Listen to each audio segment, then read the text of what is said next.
Right, all you. All right. Jack, good morning, everybody. Thank you, sir.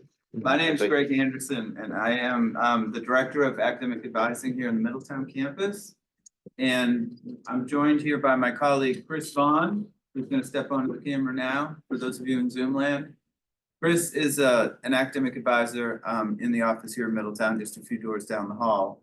And he and I are gonna have a little talk with you all about managing your time. So the title of this presentation is Manage Your Time, Manage Your Life. And this is based on what I have found, and Chris Lambert is helping us with the tech, trying to get the presentation up here in this room. Bear with us here for a second. Not showing. There's no reason it shouldn't be shown. There's no reason for that. So rule number one, things always take longer than you think they will. Of course. Right, of course. Expect the unexpected. But this presentation is based on years of experience that I have had helping college students be successful. And one thing that I have learned as the screen gets adjusted here, he's working it, I see progress.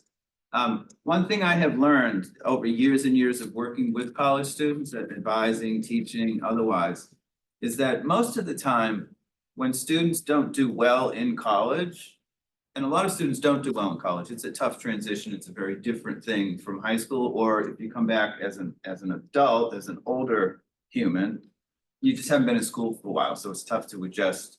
But the reason when students don't do well, it's not because they lack the brains to do it. It's usually because life got complicated, illness, accidents, economic situation, I had to go back to work. But most of the time when students don't do well in college, it's usually because they don't spend enough time that's necessary to do well. Like there's a lot of homework involved in college. Most of the learning is done on your own and it's reinforced in the classroom. So what we're going to do today is walk you through a method, a process you can follow to build yourself a weekly schedule that will hopefully set you up for success in college. Click. So this is based upon students being a full-time college student. So let me talk about what full-time college student means. A full-time college student is someone who takes 12 or more credit hours, okay? A credit hour is roughly equivalent to an hour per week in the classroom. So if you're enrolled in 12 credits, then you're physically in class approximately 12 hours per week. If you're enrolled in 16 credits, then you're in class approximately 16 hours per week, the way the college classes work. Most college students who enroll full-time are taking 12 to 16 credits their first semester. A college course is typically 3 credits. So 3 times 5 is what? 15. Bingo. So if each course is 3 credits, most college students will take 5 courses in their first semester. Okay?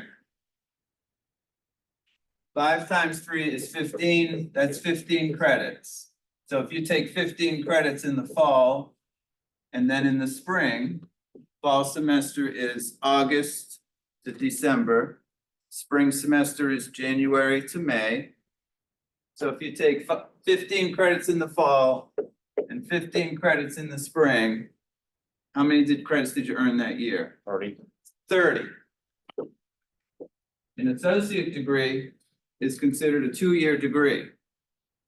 So you do that again the second year.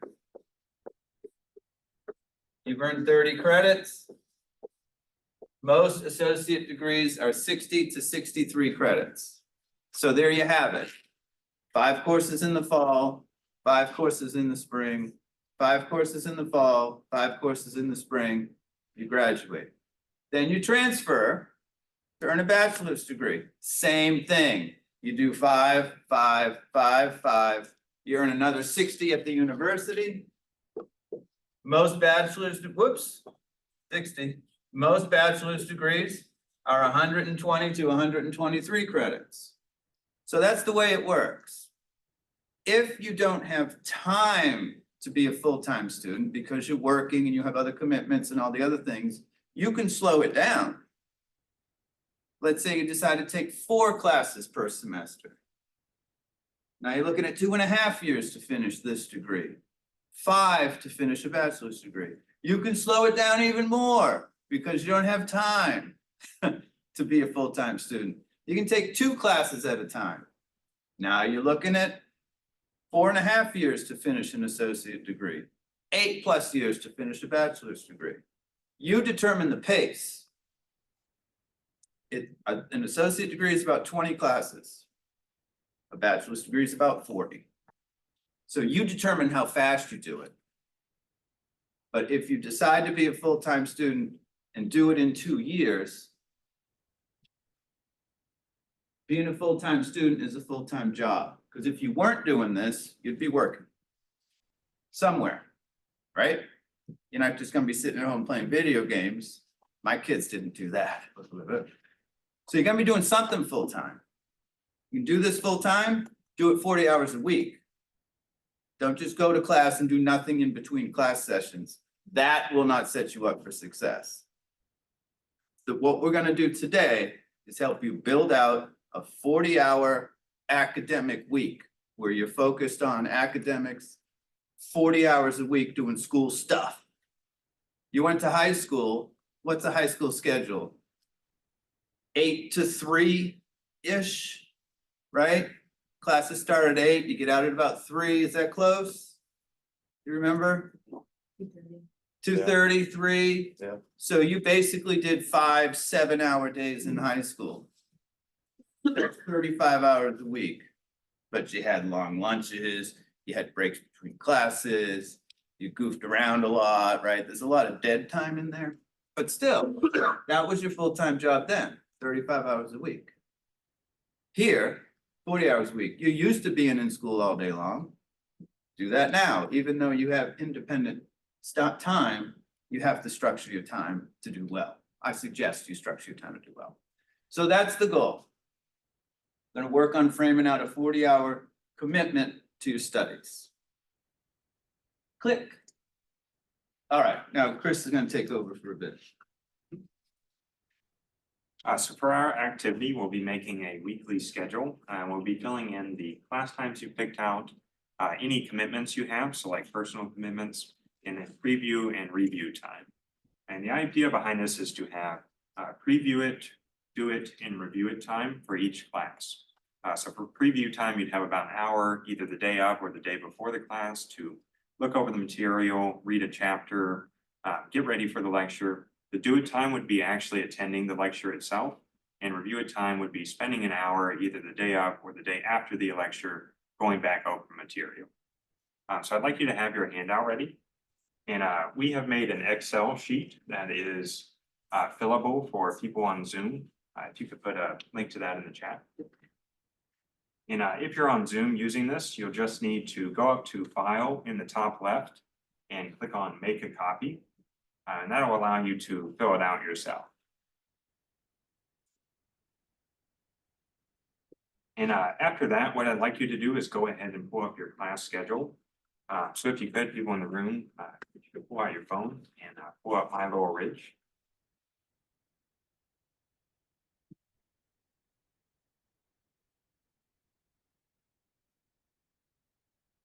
And if anyone doesn't know how to do that, I can walk around and help you out. But your class schedule is in SIS.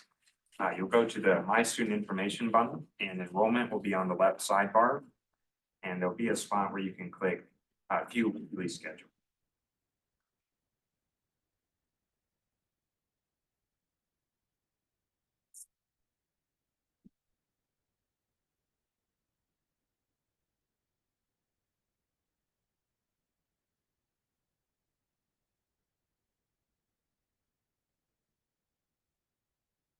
And we could go ahead and pull up the first sheet.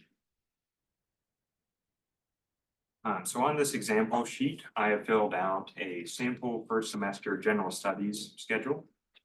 So this student is taking student success skills, principles of public speaking, quantitative reasoning, English 111, which is first year composition, and introduction to digital literacy.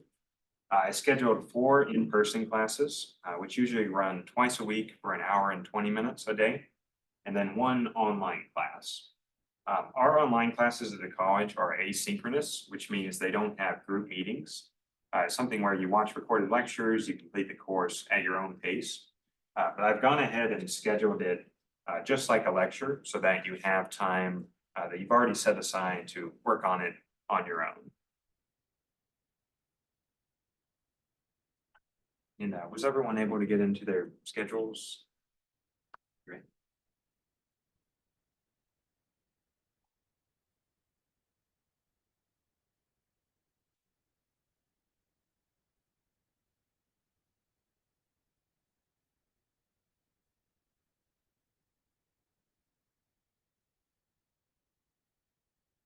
You all have mostly in-person classes?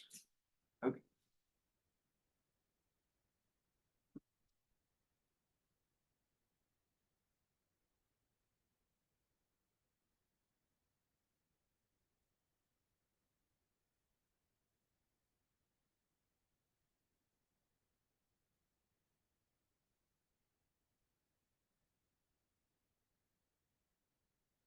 And STV is a shorter class. It typically runs for 5 weeks. So if you have that on that schedule, it'll be over in a month. But it's good to go ahead and plot some time out for it anyway.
And just let me know when you finish filling out your schedule or if you have any questions.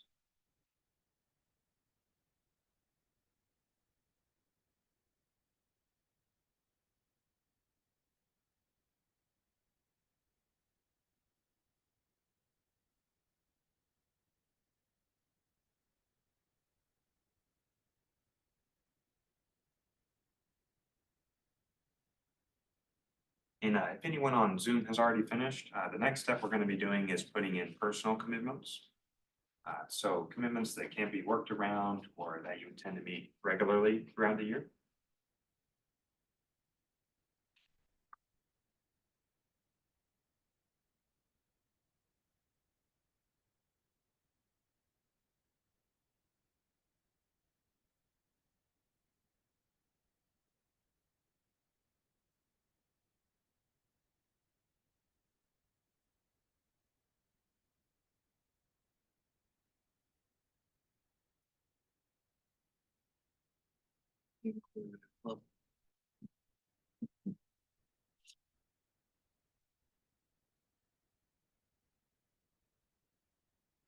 And some examples of these personal commitments are like family obligations, clubs, religious commitments. So I put in like an hour for church on Sunday, and any work you'll be doing for pay. I put in about 18 hours of part-time work because many of our students do have like work they'll be doing alongside their school studies. I've also put in commute time, so before and after clubs, before work, coming back from school. And I've made sure to schedule in lunch throughout each of the school days. So taking an hour between classes.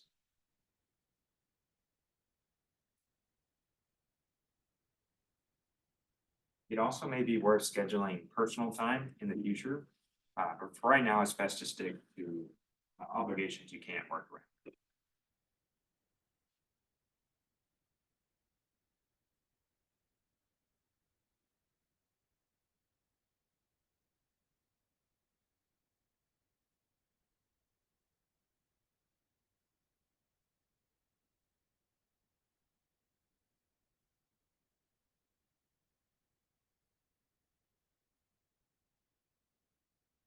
How are you all doing? So, Great.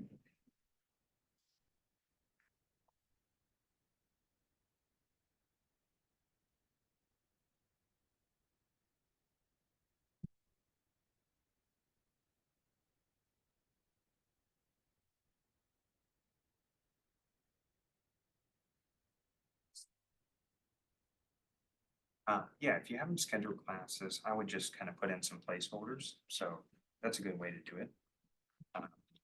But you can mostly focus on like personal commitments you'll be having during the week. If you're gonna be working, that's right.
So I'll give it about a minute more, and then we can discuss the next step.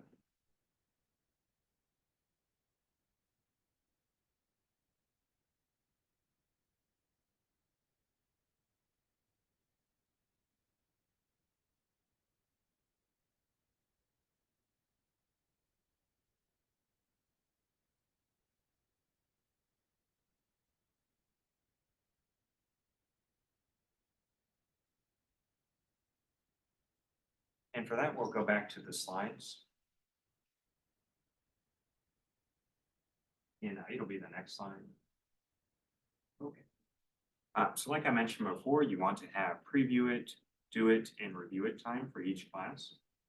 For the preview time, the idea behind that is to spend about an hour before the lecture looking over material so that it's not your first time seeing the material when you come to the lecture. And you can instead focus on things you're unsure about or have questions about. I put up an example course syllabus. On the first day of your classes, your teacher will give you a syllabus with a general idea of what will be talked about for each class throughout the semester. So in this syllabus, they have January 14th as the topic being what is theory. Before class, the teacher asks you to read the syllabus and read a chapter by an author named Evans. This is a good time to go through that chapter, to take notes, to prepare questions for what you're going to ask during the class, and to identify any terms you don't understand. And we can go back to that Excel sheet.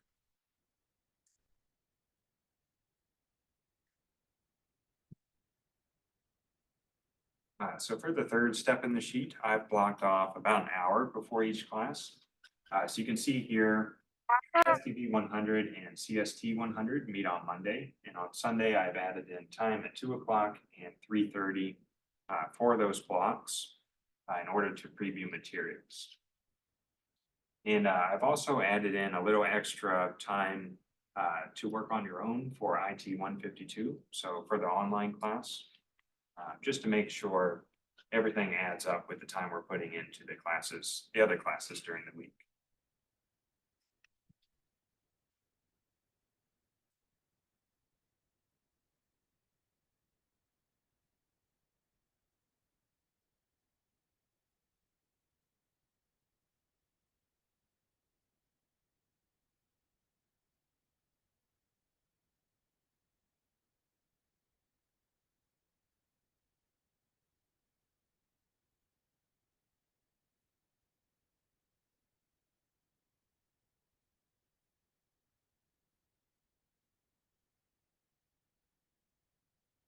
And if you start running into conflicts while you're trying to fill this out, it's a good thing to remember that you might be able to adjust the schedule based on how much workload the class has, what type of class it is, what you have strengths in, that sort of thing.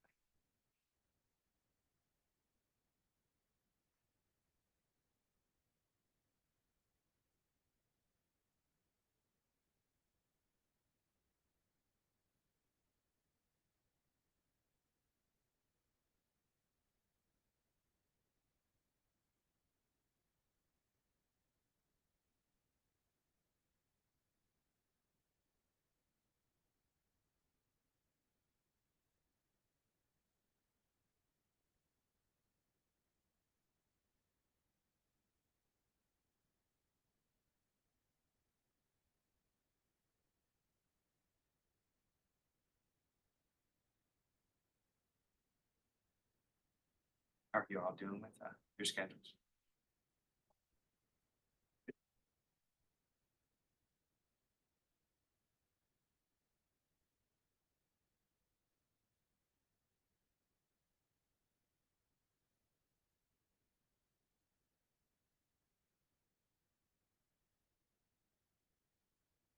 And for the last step, we can go back to the slides again. So this step will be review it time. So this is an hour after the lecture to look back over what you've already been taught. With this, you'll be looking at the material for the third time, so you should have a pretty good grasp of the content or be able to identify what you're still not understanding. And during this time, you can spend time on homework, you can rewrite notes. A lot of times students will study with others or get together in groups. But yes, this is a good time to find out what your last questions are before moving on to the material for next week. Now we can go back to the Excel sheet. And you can see here I put in review time after each of the scheduled classes. So once again, for STV 100 and CST 100, I have time 2 o'clock and 3:30 that day for review time. And I tried to keep it on, to the best I could, a regular schedule throughout the week, so that the same sort of times you're doing work as the days after. But of course, like debate club can come in the way of that, other personal obligations.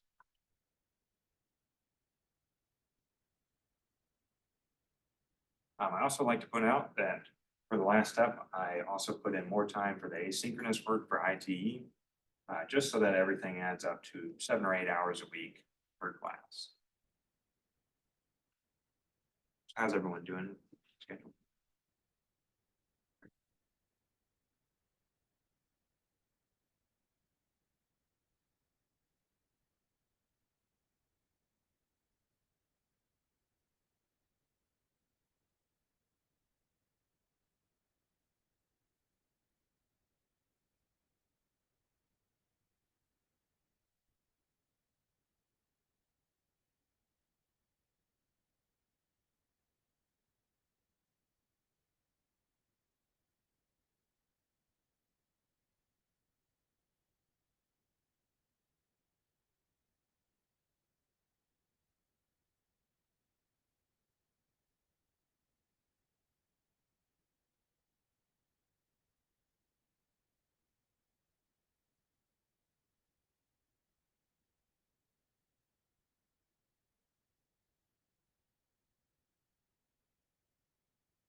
We can go back to the slides now.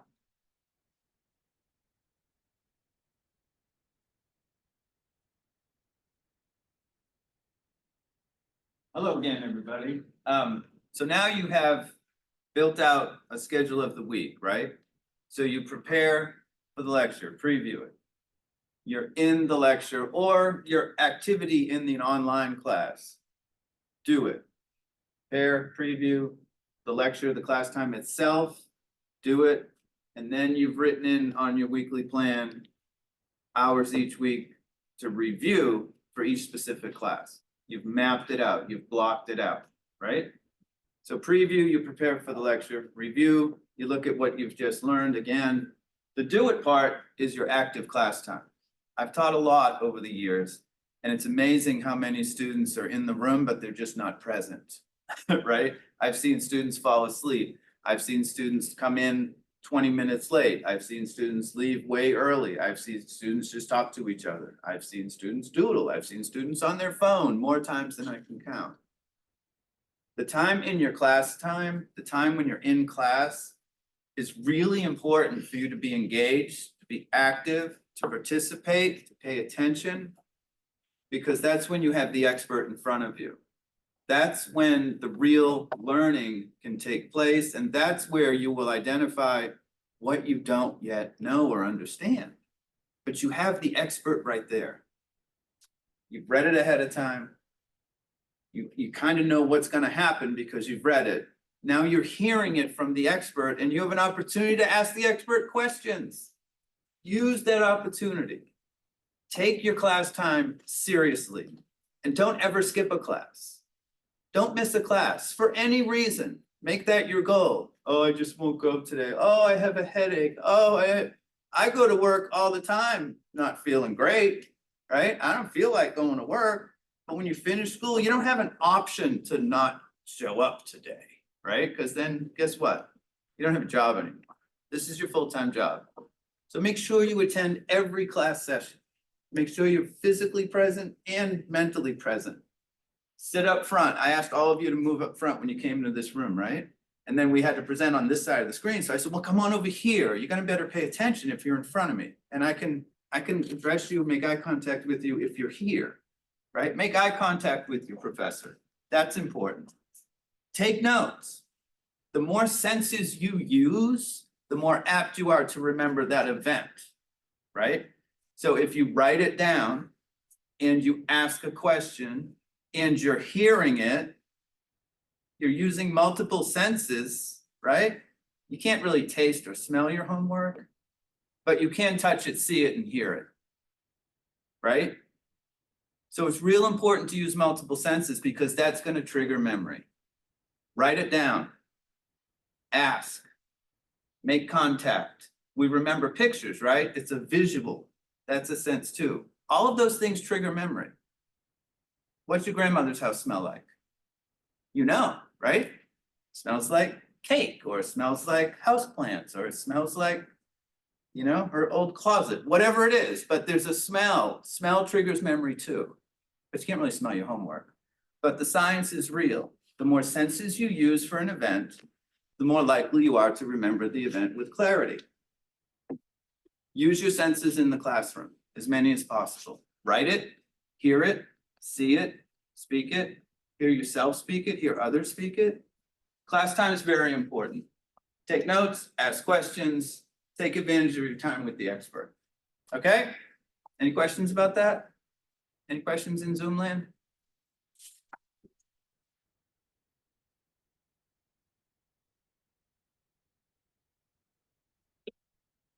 What's it? I mean, if they give paper homework, yeah, you could do that. I like that. See, paying attention. You're gonna be fine. This college thing, you got this. That's funny. All right, can we click, Mr. Lambert? Okay, so here's the pie chart for success. You can taste the pie, right? Preview it, do it, review it. Say it over and over again. Preview it, do it, review it. Preview it, do it, review it. That's the ticket. That's the method. This works if you stick to it. And like Chris said earlier, 7 to 10 hours per week per class, pretty standard. Some classes are gonna be easy, some are gonna be way difficult. You're gonna need to put in more time. right? Everybody's different. Math for me was always way more time than reading a book, right? I loved literature classes. I took them in the summer. I could go to the beach and do my homework. It was a perfect system. But you'll develop your own system and you know what classes are gonna be more difficult for you than others. You know that way better than anybody else. So preview, do it, review it. Make sure you respect the immovable commitments. Make sure you respect those and plan around them.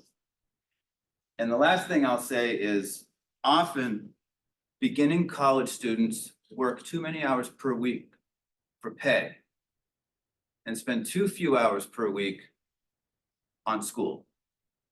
That's what happens a lot. I get people visiting me in January, the following year saying, I should have listened to you, I worked too many hours. But I had to work to buy the gas, to put it in the car, to get to school, to buy my books, to. I know. It's all about compromise, sacrifice, delayed gratification. It's hard. It's hard to pay your way through school. It's hard to work and go to school full time. I know it is. But it's a very short period of time in your life where you have to practice delayed gratification for a while to reach your goal and to get to where you want to be. So it's about sacrifice, some of the fun, and maybe some of the money to do what you have to do now, which is earn your degree and graduate and achieve your goal. And if you put the time in, you're gonna do fine, most often. Okay, what else did we have, Chris? And you don't have to do this alone. Click. Chris is gonna talk about other strategies and what support is available for you. Yeah, so important thing to remember is that most college students don't go through their studies just completely on their own. The college does offer several resources that you can take advantage of. Tutoring's one. Tutoring's free at the college and it's unlimited. They hold it either in the library or over Zoom. So I would definitely recommend signing up for one of those. You can also put together study buddies. That just means communicating with people in your classes, getting together in groups and studying. And then faculty engagement hours. This is like office hours, so it's a time for students to drop in twice a week and either go on Zoom or to the teacher's office and ask questions one-on-one. We also offer BrainFuse and Timely Care.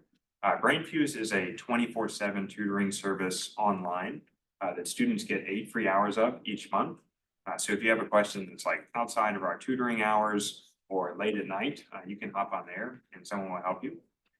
Timely Care is also a good resource. This is a mental health counseling app, and it has a 24/7 talk now option. So if you're stressed before a test or you need to talk to a licensed counselor for any reason, you can do it for free through there. And then I would also recommend meeting with your advisor each semester to make sure your course load is manageable.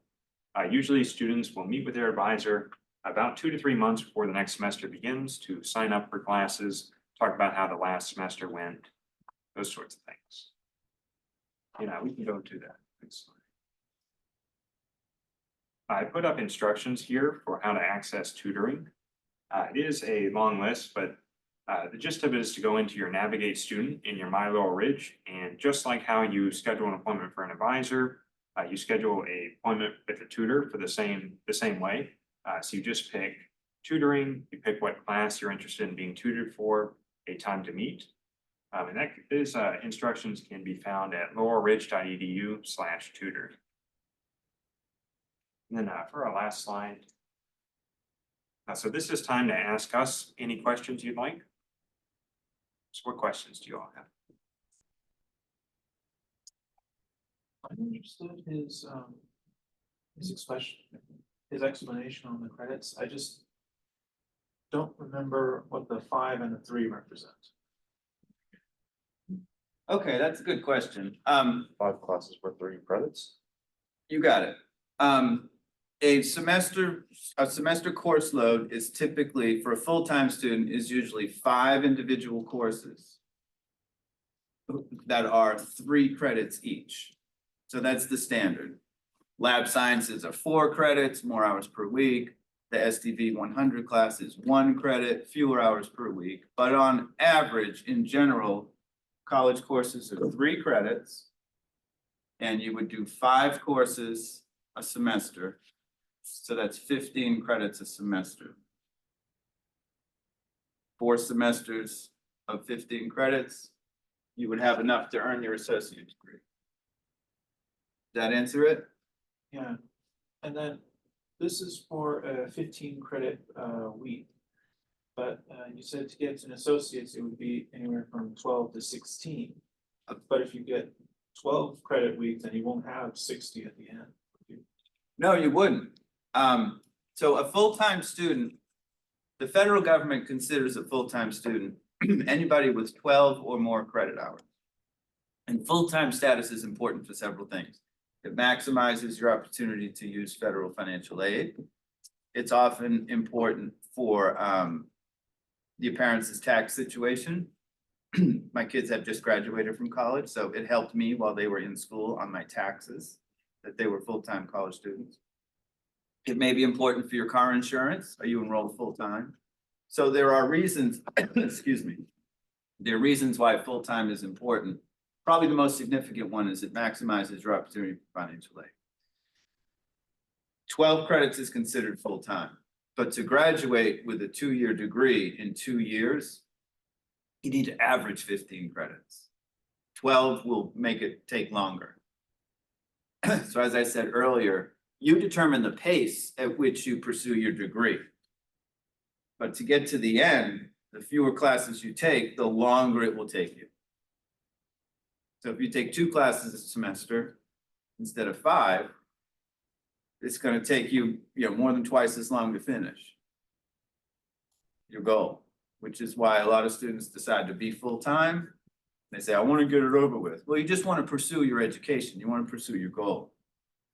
So the fewer classes you take, oh goodness, the longer it will take you to complete it.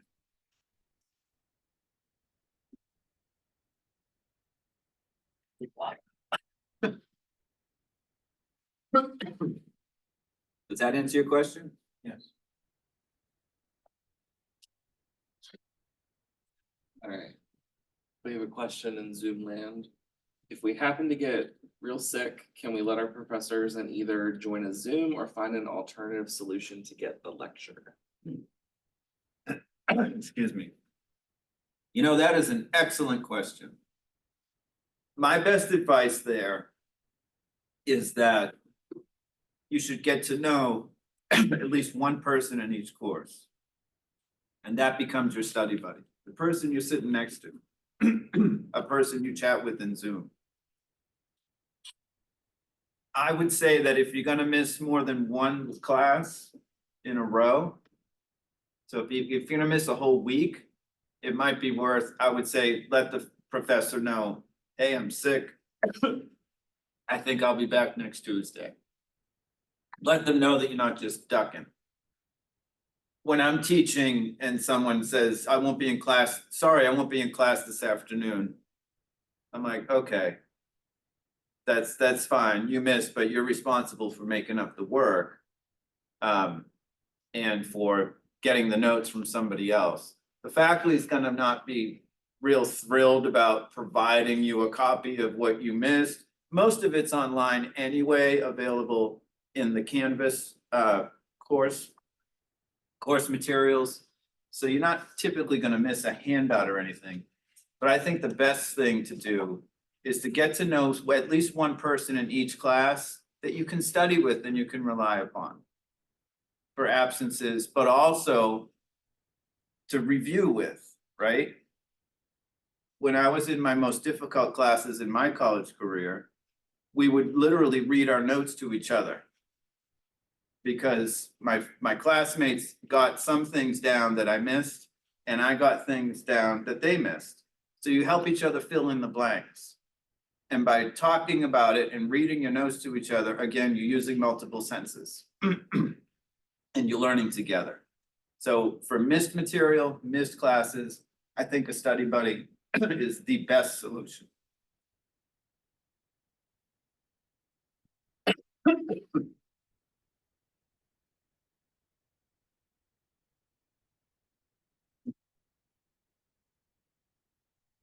I'd say yes, especially if the sickness would significantly impair your ability to learn or infect it. Of course, you don't want to go to class and infect everybody. But if you got a tickle in your throat like I do, go to class.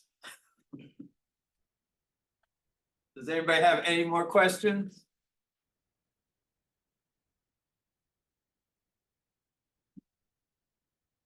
What about those of us who use public transportation? The buses and shuttles don't run on the weekends, so how would that affect?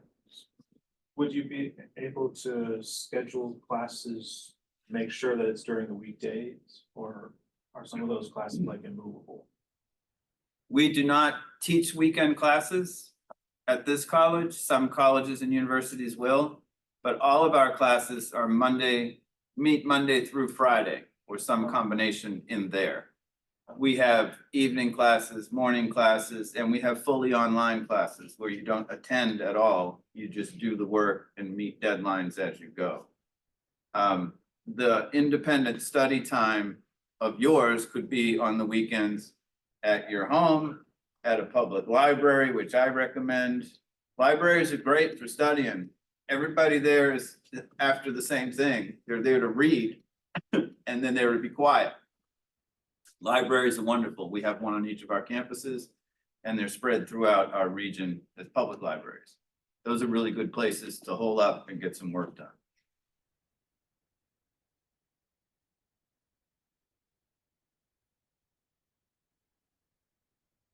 When I was in college, Sunday was my big study day. I had fun on Saturday. And Sunday, I hit the books for hours. That worked for me. I tried not to work on Sundays. I did homework. That worked for me. You'll find your system. But 40 hours a week is the goal. Does anybody have any more questions? Those are good questions.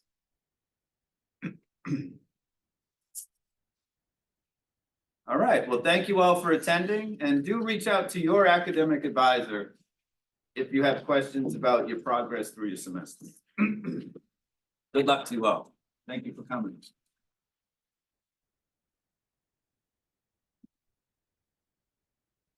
Recording.